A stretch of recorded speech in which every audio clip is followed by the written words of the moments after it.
Please be seated.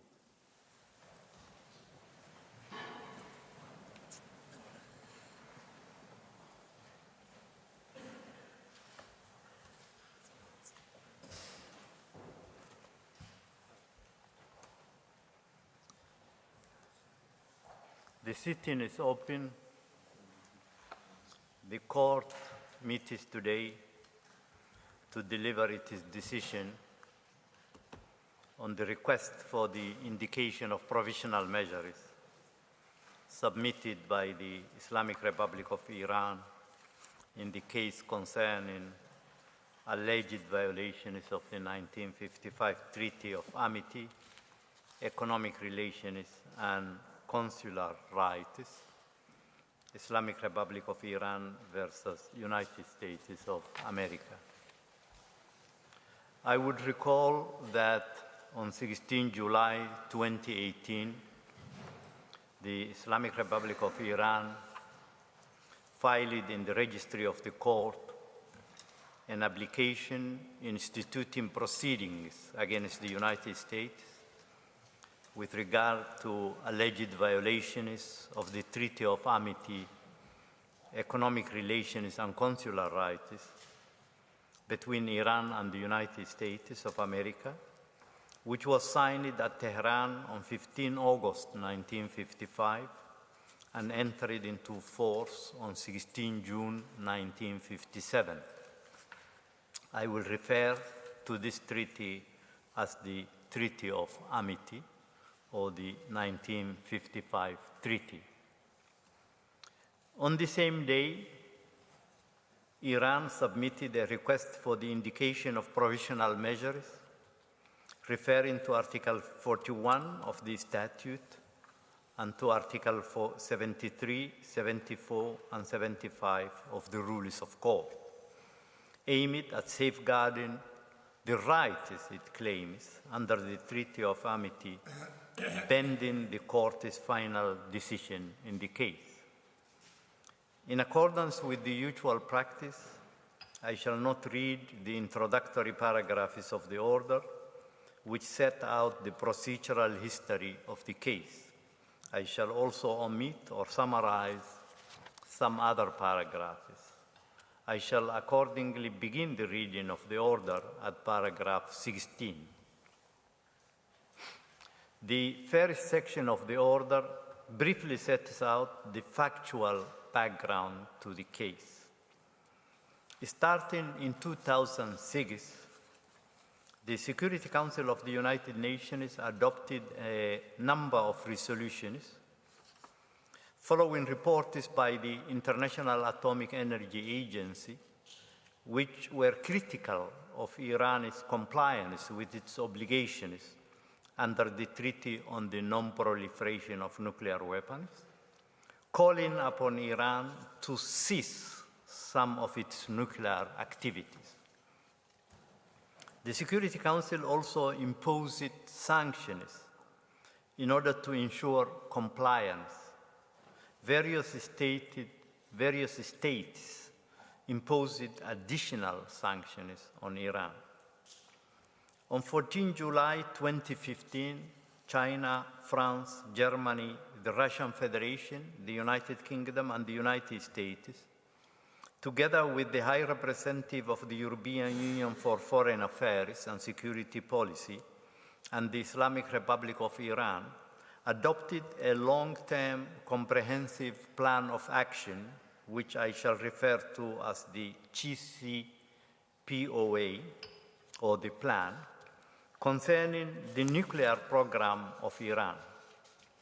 The declared purpose of that plan was to ensure the exclusively peaceful nature of Iran's nuclear program and to produce, I quote, the comprehensive lifting of all UN Security Council sanctions, as well as multilateral and national sanctions related to Iran's nuclear program, end of quotation. On 20 July 2015, the Security Council of the United Nations adopted Resolution 2231, 2015, endorsing the POA.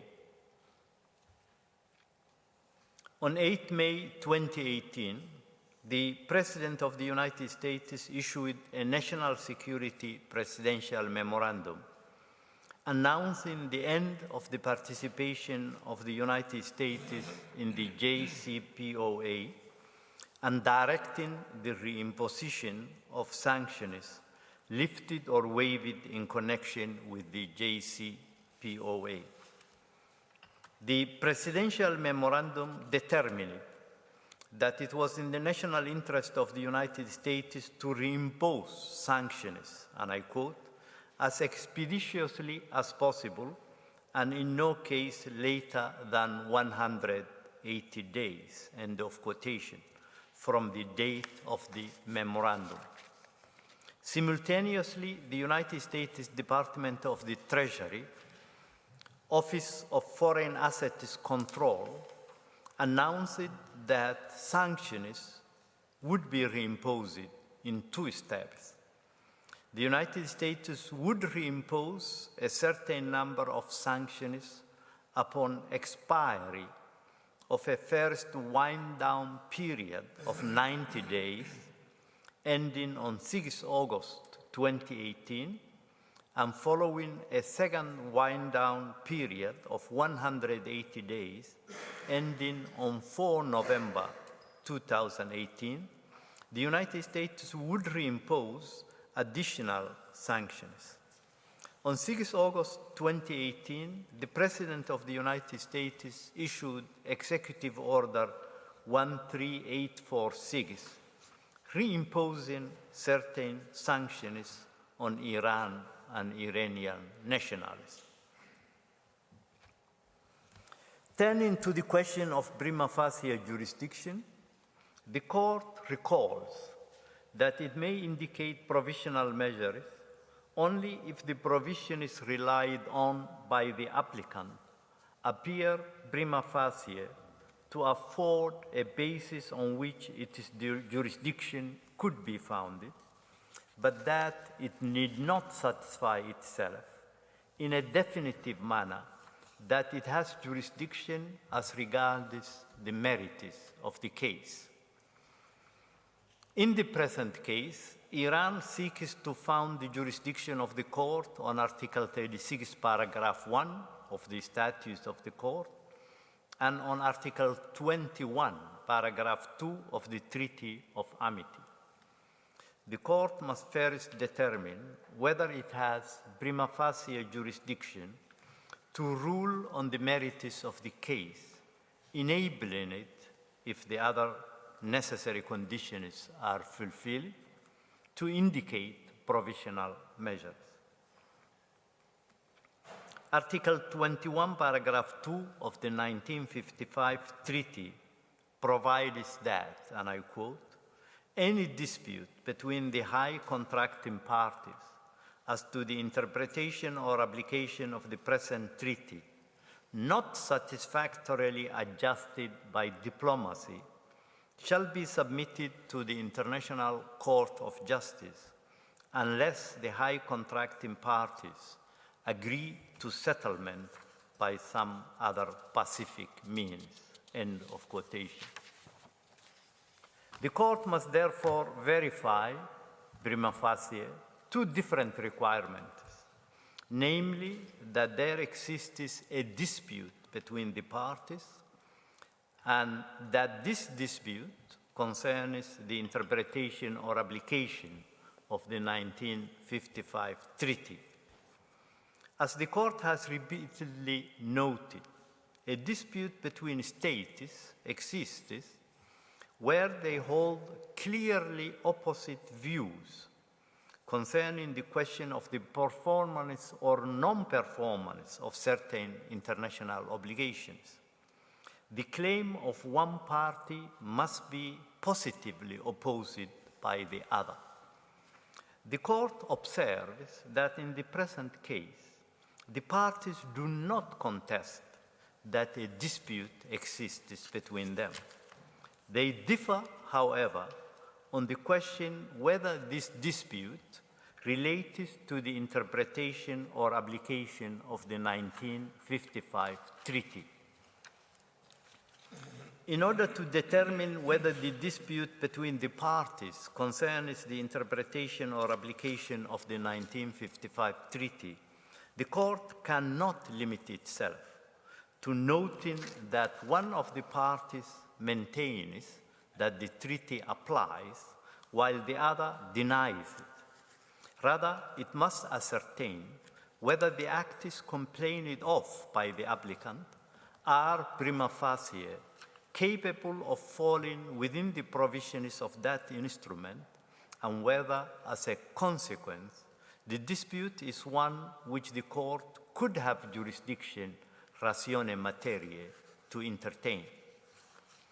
The Court considers that the fact that the dispute between the parties arose in connection with and in the context of the decision of the United States to withdraw from the JCPOA does not in and of itself exclude the possibility that the dispute relates to the interpretation or application of the Treaty of Amity.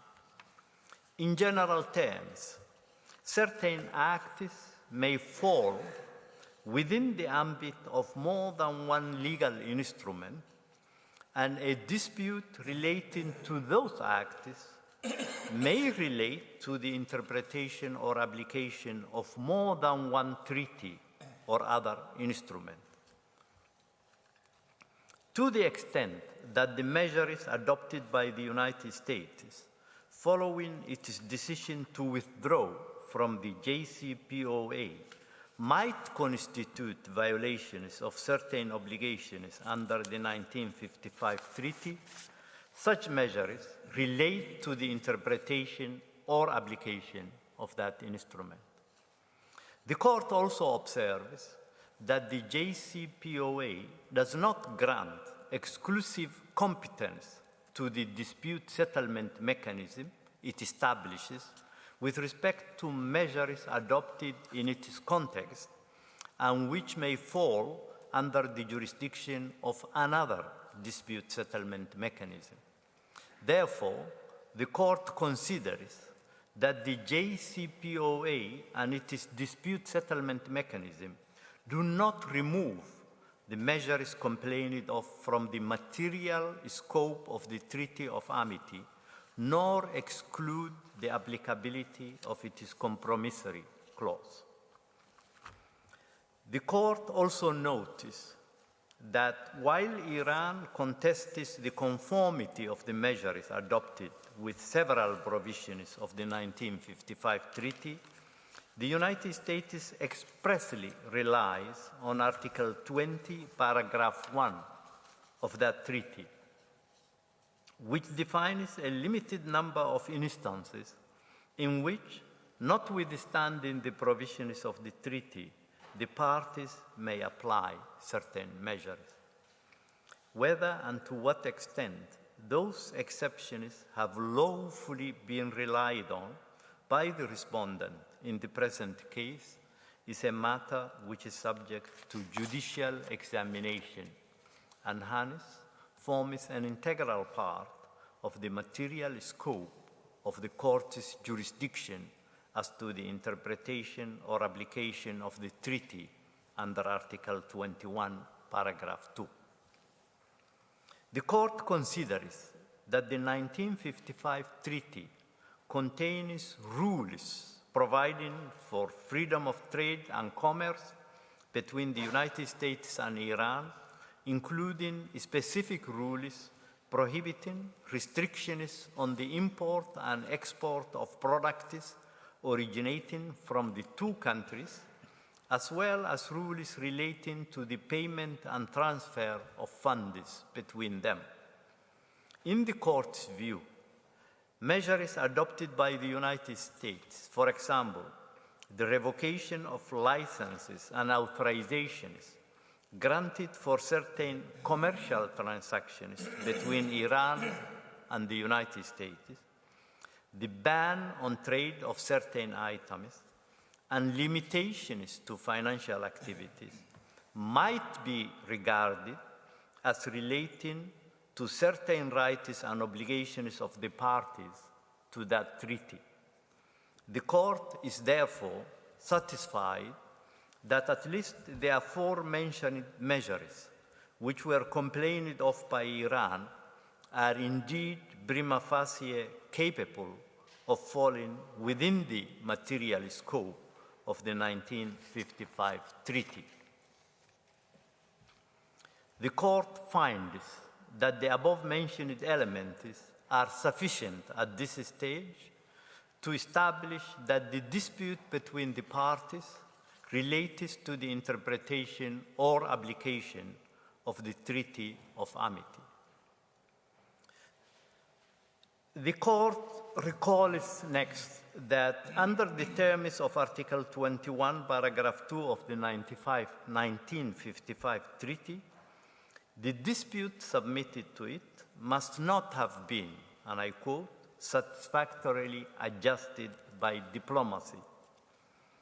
In addition, Article 21, paragraph 2 states that any dispute relating to the interpretation or application of the treaty shall be submitted to the court unless the parties agree to settlement by some other pacific means. The court noticed that neither party contended that they have agreed to settlement by any other peaceful means.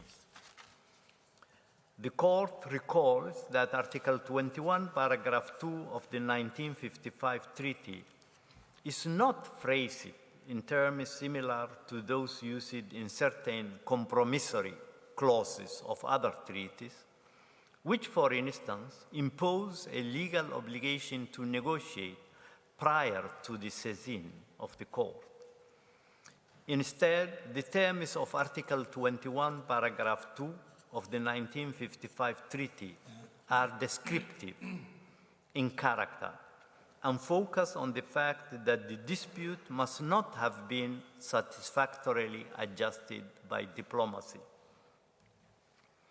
Thus, there is no need for the court to examine whether formal negotiations have been engaged in or whether the lack of diplomatic adjustment is due to the conduct of one party or the other.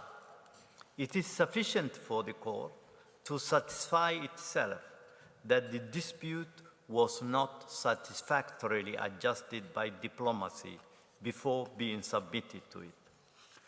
In that connection, the court refers to two diplomatic notices sent in June 2018 by the government of Iran to the Embassy of Switzerland Foreign Interests Section in Tehran, which serves as the channel of communication between the governments of the parties, in the latter of which express mention was made of the obligations of the United States under the 1955 treaty. The court observes that these two notices did not prompt any response from the United States, and that there is no evidence in the case file of any direct exchange on this matter between the parties. As a consequence, the court noticed that the dispute had not been satisfactorily adjusted by diplomacy within the meaning of Article 21, paragraph 2 of the 1955 treaty prior to the filing of the application on 16 July 2018. In light of the foregoing, the court concludes that prima facie it has jurisdiction pursuant to Article 21, paragraph 2 of the 1955 treaty to deal with the case to the extent that the dispute between the parties relates to the interpretation or application of the said treaty. The power of the court to indicate provisional measures under Article 41 of the statute has as its object the preservation of the respective rights of the parties in a given case, pending its final decision. It follows that the court must be concerned to preserve by such measures the rights which may subsequently be adjudged by it to belong to either party. Therefore, the court may exercise this power only if it is satisfied that the rights asserted by the party requesting such measures are at least plausible. At this stage of the proceedings, the court is thus not called upon to determine definitively whether the rights which Iran wishes to see preserved exist. It need only decide whether the rights claimed by Iran on the merits and which it is seeking to preserve pending the final decision of the court are plausible. Moreover, a link must exist between the rights whose protection is sought and the provisional measures being requested. The court observes at the outset that the claims set out in the application of Iran make reference solely to the alleged violations of the 55 Treaty. They do not refer to any provisions of the JCPOA. Under the provisions of the 1955 Treaty invoked by Iran, both contracting parties enjoy a number of rights with regard to financial transactions, the import and export of products to and from each other's territory, the treatment of nationals and companies of the parties, and more generally, freedom of commerce and navigation. The court further noticed that the United States does not, as such, contest that Iran holds these rights under the 1955 Treaty, or that the measures adopted are capable of affecting these rights. Instead, the United States claims that Article 20, Paragraph 1 of the 1955 Treaty entitles it to apply certain measures, inter alia, to protect its essential security interests, and argues that the plausibility of the alleged rights of Iran must be assessed in light of the plausibility of the rights of the United States. The court notes that the rights whose preservation is sought by Iran appear to be based on a possible interpretation of the 1955 Treaty and on the prima facie evidence of the relevant facts. Further, in the court's view, some of the measures announced on 8 May 2018 and partly implemented by Executive Order 13846 of 6 August 2018, such as the revocation of licenses granted for the import of products from Iran, the limitation of financial transactions, and the prohibition of commercial activities, appear to be capable of affecting some of the rights invoked by Iran under certain provisions of the 1955 Treaty. However, in assessing the plausibility of the rights asserted by Iran under the 1955 Treaty, the court must also take into account the invocation by the United States of Article 20, Paragraph 1, subparagraphs B and G of the treaty.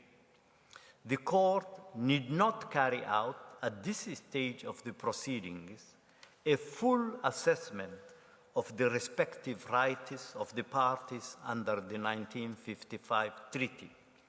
However, the court considers that insofar as the measures complained of by Iran could relate to fissionable materials, the radioactive byproducts thereof, or the sources thereof, which is provided for under subparagraph B, or could be necessary to protect essential security interests of the United States under paragraph G, subparagraph G, the application of Article 20, paragraph 1 might affect at least some of the rights invoked by Iran under the Treaty of Amity.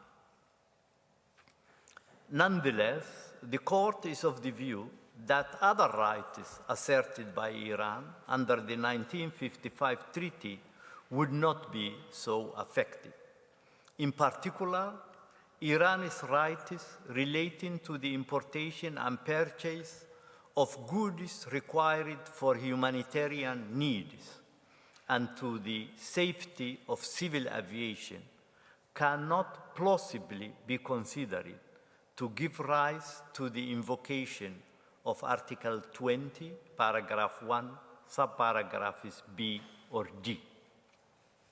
In light of the foregoing, the Court concludes that at the present stage of the proceedings, some of the rights asserted by Iran under the 1955 treaty are plausible, insofar as they relate to the importation and purchase of goods required for humanitarian needs, such as medicines and medical devices, foodstuffs and agricultural commodities, as well as goods and services required for the safety of civil aviation, such as spare parts, equipment, and associated services, including warranty, maintenance, repair services, and safety-related inspections necessary for civil aircraft.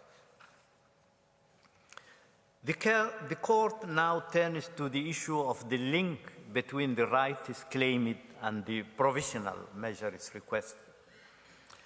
The Court recalls that Iran has requested the suspension of the implementation and enforcement of all measures announced on 8 May 2018 and the full implementation of transactions already licensed.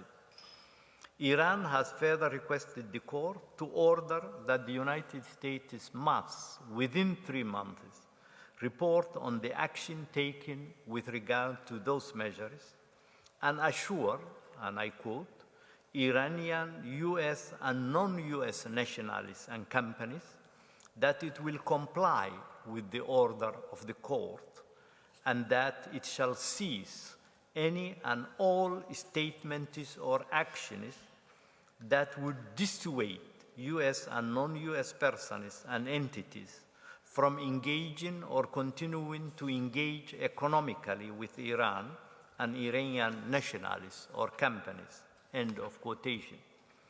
Finally, Iran requests that the United States must refrain from taking any other measure that might prejudice the rights of Iran and Iranian nationals under the 1955 treaty. The Court has already found that at least some of the rights asserted by Iran under the 1955 treaty are plausible. It recalls that this is the case with respect to the asserted rights of Iran insofar as they relate to the importation and purchase of goods required for humanitarian needs, as well as goods and services required for the safety of civil aviation. In the view of the Court, certain aspects of the measures requested by Iran aimed at ensuring freedom of trade and commerce, particularly in the above-mentioned goods and services, may be considered to be linked to those plausible rights whose protection is being sought. The Court concludes, therefore, that a link exists between some of the rights whose protection is being sought and certain aspects of the provisional measures being requested by Iran. The Court now turns to the issue of risk of irreparable prejudice and urgency.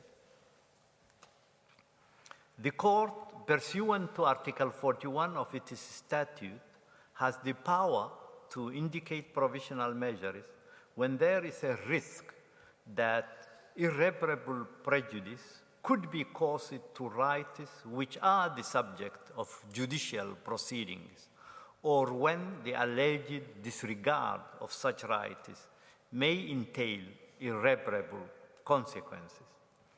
However, the power of the court to indicate provisional measures will be exercised only if there is urgency, in the sense that there is a real and imminent risk that irreparable prejudice will be caused before the court gives its final decision. The condition of urgency is met when the act is susceptible of causing irreparable prejudice can occur at any moment before the court makes a final decision on the case. The court must therefore consider whether such a risk exists at this stage of the proceedings. The court is not called upon, for the purposes of its decision on the request for the indication of provisional measures, to establish the existence of breaches of the Treaty of Amity, but to determine whether the circumstances require the indication of provisional measures for the protection of rights under this instrument.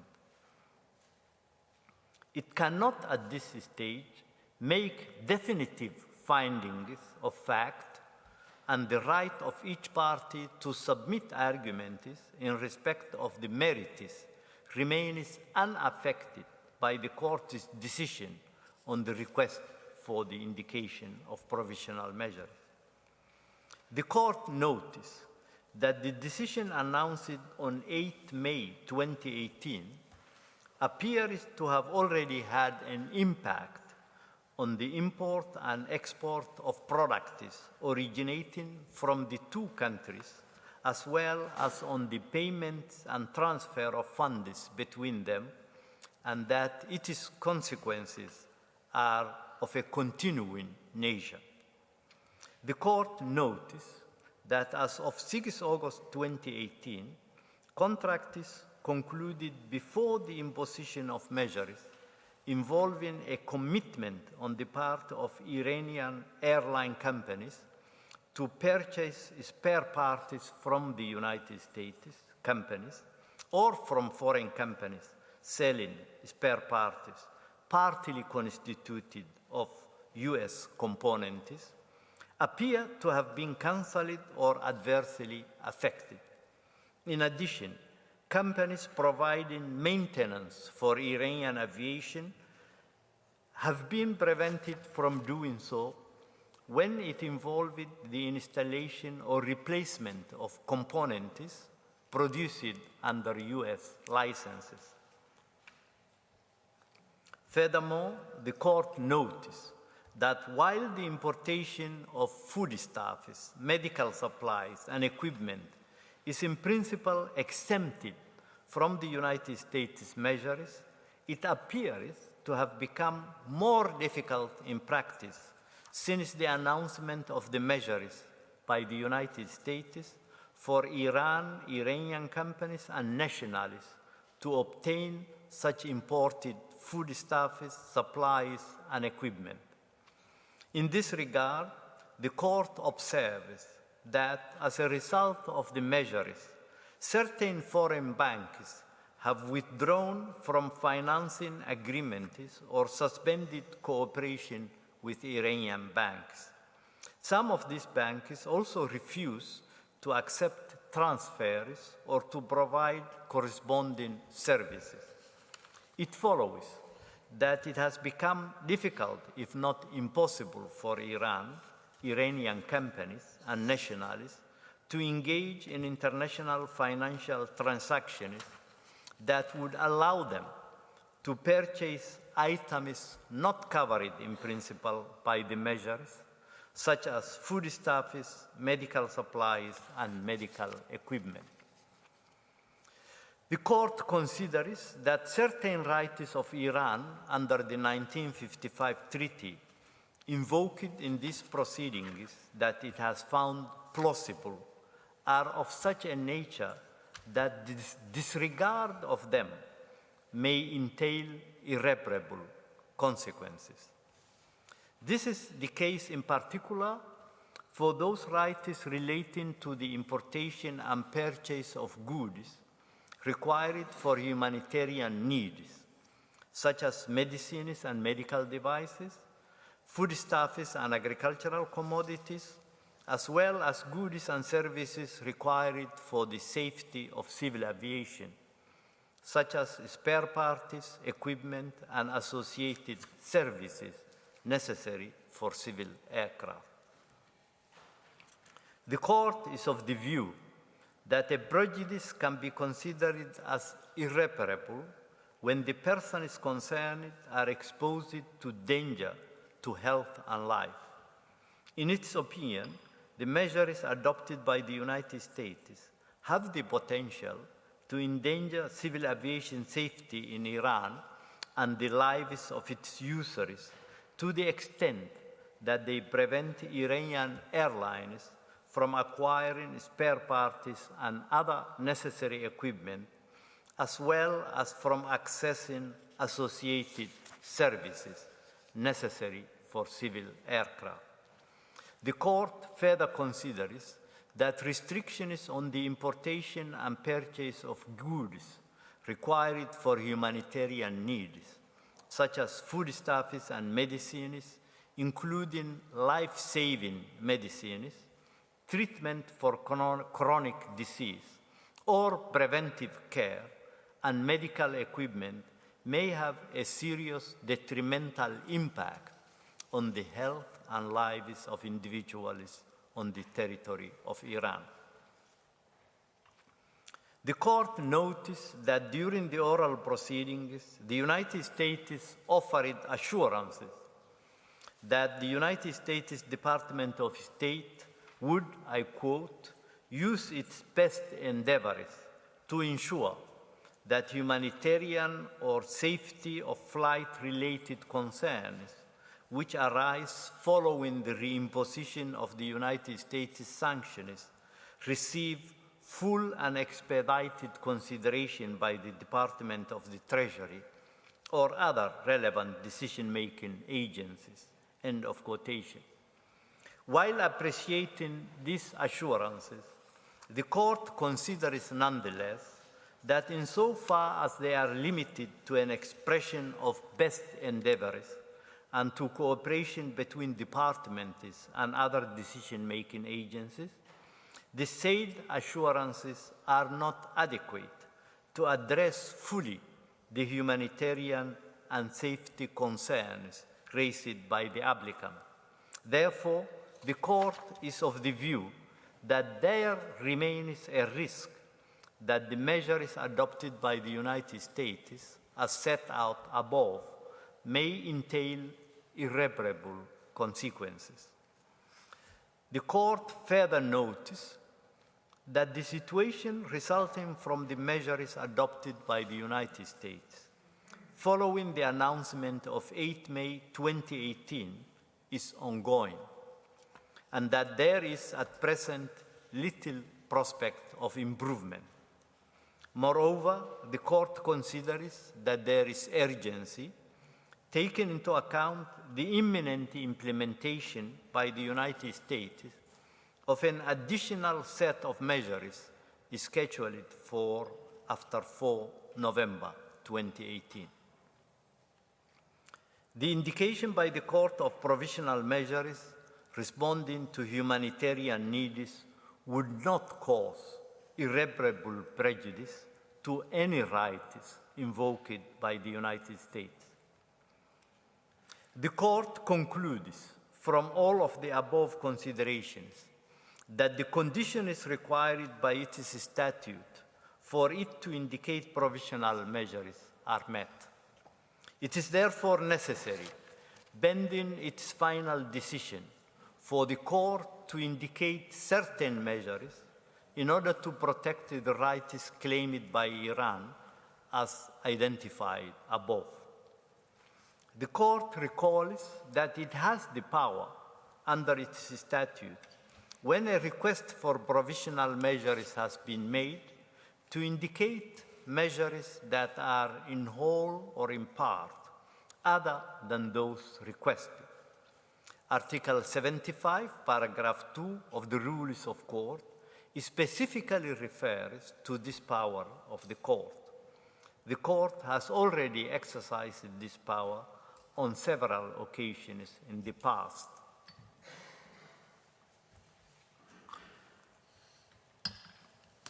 In the present case, having examined the terms of the provisional measures requested by Iran and the circumstances of the case, the court finds that the measures to be indicated need not be identical to those requested.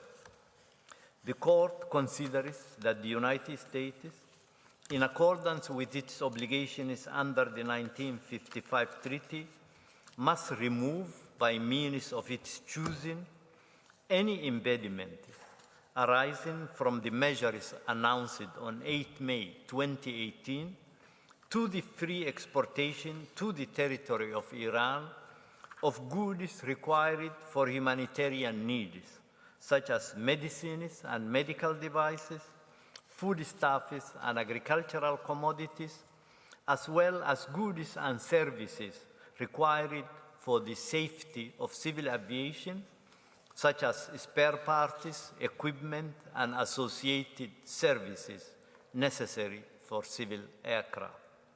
To this end, the United States must ensure that licenses and necessary authorizations are granted and that payments and other transfers of funds are not subject to any restriction insofar as they relate to the goods and services referred to above.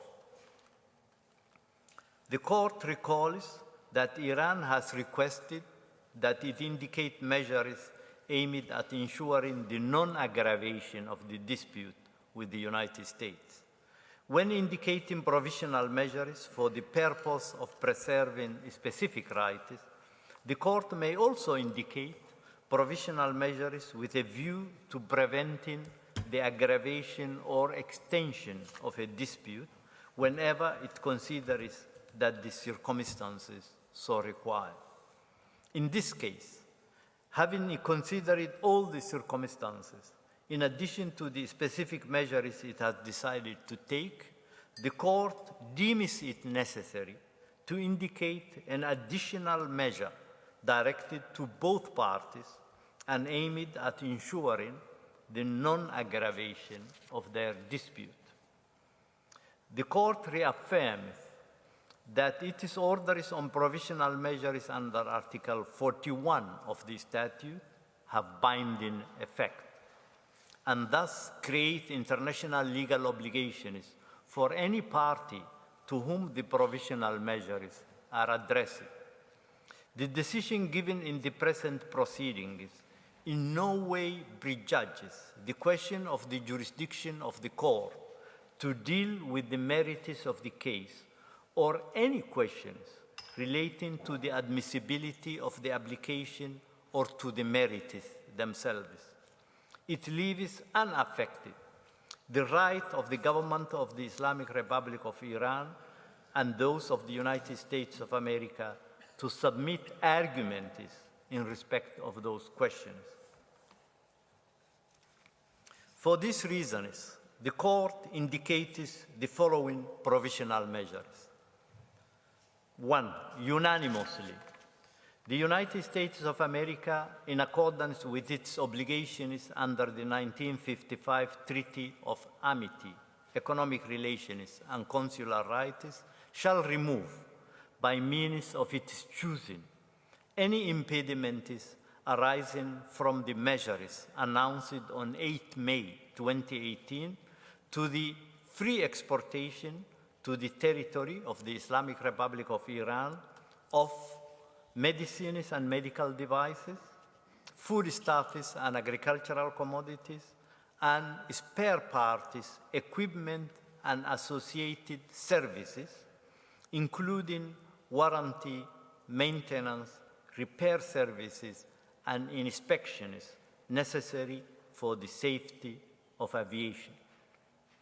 2, unanimously, the United States of America shall ensure that licenses and necessary authorizations are granted and that payments and other transfer of funds are not subject to any restriction insofar as they relate to the goods and services referred to in point 1.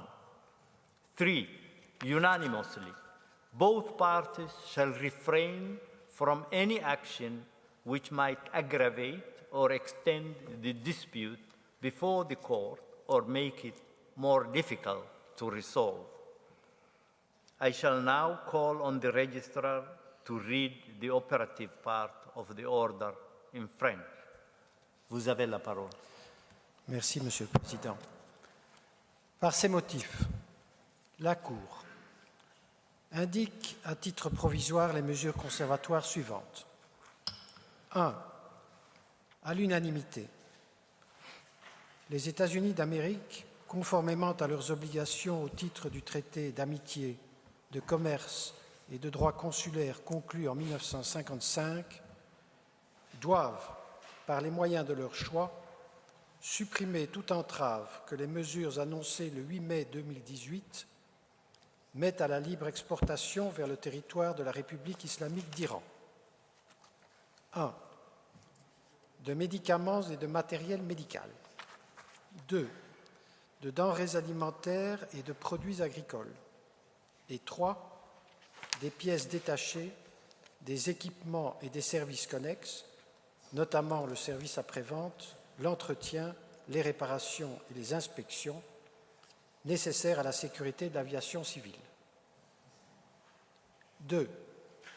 À l'unanimité, les États-Unis d'Amérique doivent veiller à ce que les permis et autorisations nécessaires soient accordés et à ce que les paiements et autres transferts de fonds ne soient soumis à aucune restriction dès lors qu'il s'agit de l'un des biens et services visés au point 1. 3. À l'unanimité, les deux parties doivent s'abstenir de tout acte qui risquerait d'aggraver ou d'étendre le différend dont la Cour est saisie ou d'en rendre la solution plus difficile.